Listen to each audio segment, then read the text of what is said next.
So really, as we started developing this, Sequoia was supposed to be canceled. So we went back and tried to make, how do we make this vehicle come in here?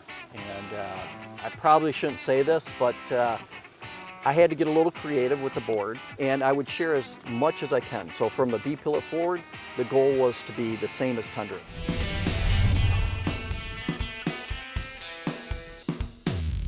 You've had a busy year in the past year. It's been a busy You brought year. out a Tundra, and Yep. now you're bringing out a Sequoia. Like when you started this project, did you know for a fact you were doing a Sequoia as well? No.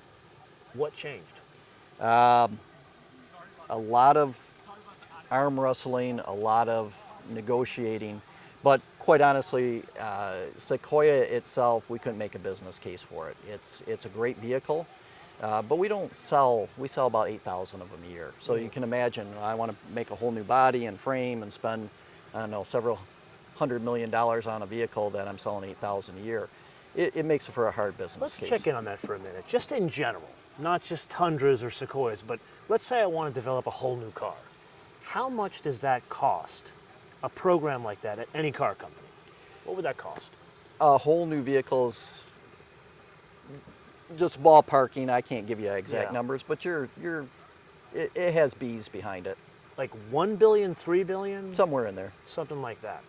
And okay, so you already funded the Tundra. How much extra of an add-on is it to come up with something that just changes a little bit part of the body? If I was building a Camry or a Corolla, I've got one body.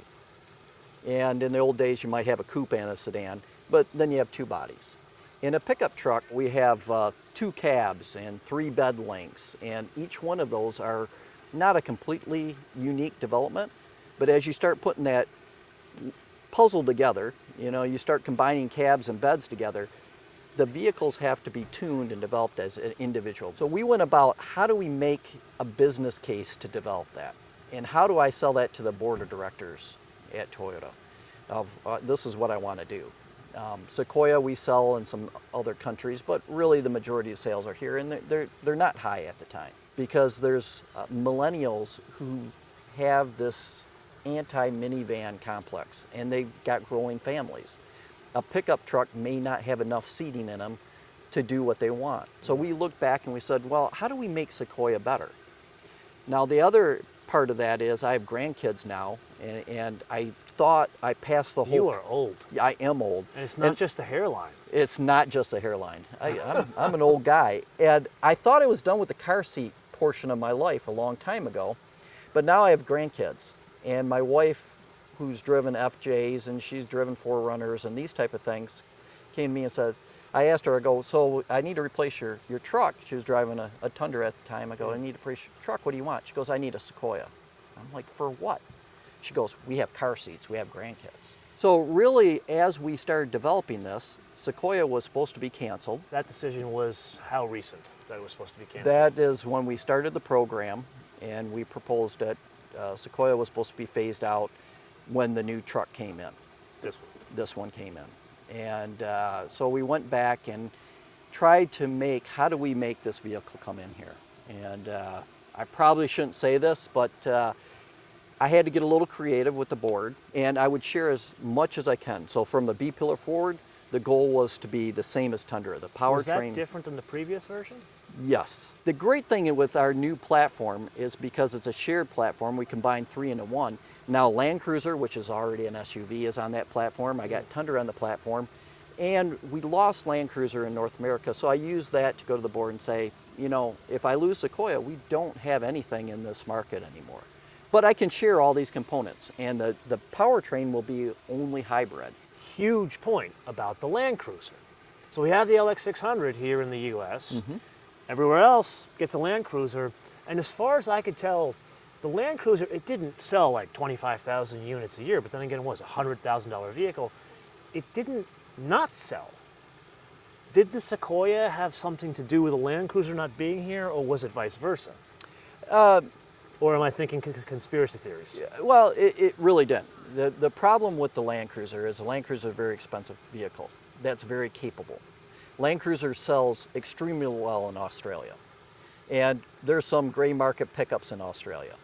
I went to Australia as an example, and we were talking about these gray market pickups, And I asked one of the guy, I'm like, do you ever take your truck off-road? Oh no, my pickup is way too expensive. I take my Land Cruiser 200. And my mind went, because in the US, no one understands well, I shouldn't say no one, but Yeah. the general customer isn't gonna take a $100,000 vehicle off-road, right? And in Australia, when you go off-road, it can be life or death situation. They trust the Land Cruiser. The pickup is too expensive because it's more cost than a Land Cruiser in Australia, obviously, because we don't sell pickups there. But when you come back and you look at Land Cruiser in the US, there's a following. I have a Land Cruiser, all right? It's an off-road vehicle. I have a Land Cruiser 70 that I brought back from Japan. There's a following for it. But now you're at that price, you're in that luxury SUV market. And if you looked at our current generation Sequoia, it's bigger. You can argue if it's nicer in the interior, but it also costs less. The decision was made by people who get paid a lot more than I do that we weren't selling Land Cruiser anymore. We have Sequoia. Now we were losing Sequoia. So to me, it was really important to go to the board and say, we can make a brother vehicle. We can do it cheaply, inexpensively. Cheaper than the last generation. Cheaper than the last generation from a development cost standpoint. Because we're sharing everything together and we're developing them at the same time. And let's look at how do we reduce, if we can move it from our Indiana plant down to the Texas plant, now they're being built on the same line. That allowed us to then look at the variation. And as we talked about before, the biggest problem with adding more models in the plant, because trucks are extremely complicated and there's a lot of variation in there, is adding more variation into the plant. So some of the discussions we had is how do we cut down on that? And I talked about our powertrain sharing. We decided that to make a vehicle what we're calling a premium family cruiser, right? That we needed full power out of that. And the hybrid allowed us also to give better fuel economy, what I need for my fleet as well. And the customer appreciates. Number one complaint, full-size SUV, fuel economy. So was it fuel economy that drove the decision to have no non-hybrid version of Sequoia, or was it just a product mix, not so much complexity in the factory? Yes. That's what I love about this guy. It's so direct. So a little bit behind the scenes, usually when you're talking to like an executive of a car company, they're PR trained. This man, he tells you like it is. It's all of that, you know, and I can give you some fancy explanation, but the reality of it is, we have a corporate fleet average we have to take care of. We have customers That's for the U.S. That's for the U.S. Yes. We have customers who are demanding better fuel economy. They want this big SUV, but you know, can I live on 14 miles a gallon? And when gas prices are going up, and that it becomes more important to them. But they also want power to be able to tow more. And one of the things that we focused on the new Sequoia is, how do I get my tow rating up as well? You really knocked it out of the park with this. Is it going to be the same in the Sequoia? The maximum rating will not because of weight, right? Okay. Everything's based on weight. But we'll be up 9,000-ish pound for towing. How much of a weight delta will there be between a Tundra and a Sequoia? An SUV, because of the third row seats, you know, and you got the roof, and the battery packs from the hybrid and that. We're pushing around 6,000 pound area. So what are you, 500 pounds higher than this? Yeah, about that. What was the process? You already kind of talked a little bit about it, but let's delve a little bit more of making a Sequoia from this. From an evaluation or a tuning or a calibration, they're different animals.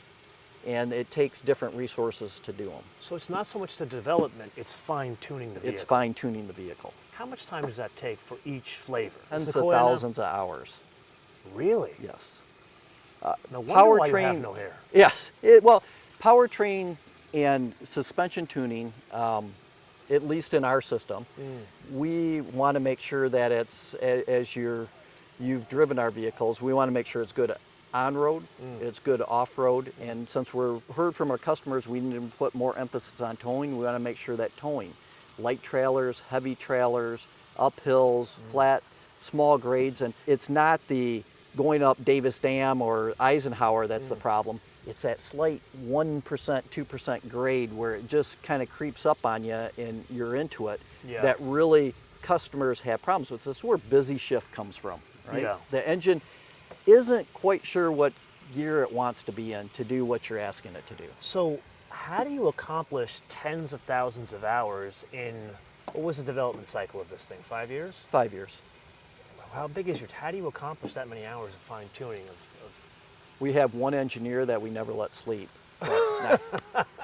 It's different evaluation groups doing different things, you know, how many vehicles, and at the same time to reduce costs, we're trying to reduce the number of prototypes we make, but making sure we have enough vehicles so they can each do their job. So what's the size of your team that does this? About 120 engineers. Wow, you really are, you're the man in charge. Yeah. Should I call you Mr. I'm Sweers from now on? I'm the man that has to apologize when I spend money. That's what my responsibility. That is your art. Okay, so here's something I'm going to put you on the spot a little bit. You said the market's growing. There's these millennials that are getting older. They don't want a minivan. I can see why they don't want a minivan. But let's be honest, energy costs going up. These are big vehicles. Even with a hybrid, it's still not what a Prius is. Do you see this segment continuing to grow, or do you see it sputtering as energy costs have gotten crazy expensive in a very short period of time? I think it will continue to grow. And At the same rate? Maybe the rate will slow down a little bit. Okay. And as energy changes, powertrains will change, and there'll be different offerings to meet it. But let's be honest, if you have a need to have a third row seat in something, there isn't a lot of options. Right? You're going to have to go with a bigger vehicle. Third row seat that can store your legs, or a third row seat that will cut off your legs? That's the difference. Great question. What do you do with your luggage? Well, you can put it on top. You do that until you go through a parking ramp, and you know it's the Chevy Chase vacation thing, and the luggage is laying on the ground. Will there be the metallic P option color? The metallic P option? Oh, come on. You don't know that reference? No. I can't believe I have to explain the joke. The family truck store, the Oh, metallic yes. P. I was thinking of the wood grain on the side. I want and the wood four grain, headlights, yes. right? Definitely need it, yeah.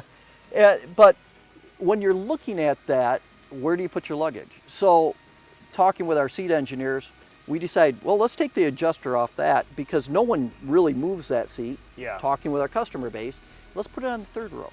Now you can have best in class couple distance for the wheelbase of the vehicle, or you can move it forward. You still can put 3 50 percentile adults in it and 4 large suitcases in the back. Okay, so this is the point of the conversation we have to stop because we don't have the vehicle here.